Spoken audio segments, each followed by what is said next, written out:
I am the Tofu Golem. Please enjoy the video.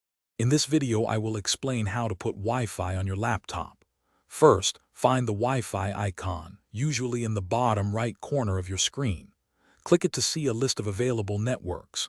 Choose your home network or the one you wish to join. If it's a secure network, you'll be asked to enter the password. Type it carefully, ensuring accuracy, and then click Connect. You should be online in just a few moments, enjoying seamless internet access. Sometimes, Wi-Fi doesn't connect immediately. A common fix is to ensure your laptop's Wi-Fi adapter is turned on. There might be a physical switch or a setting.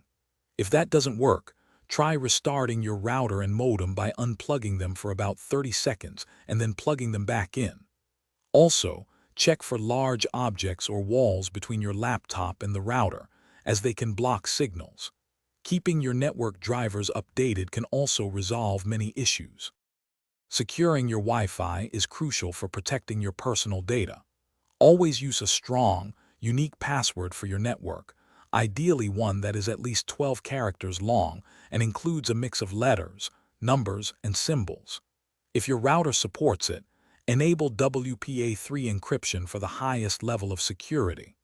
Remember to change your router's default administrator login credentials immediately.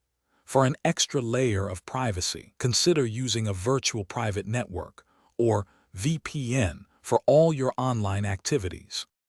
To get the best Wi-Fi performance, router placement is key. Place it in a central, open area, ideally off the floor and away from thick walls.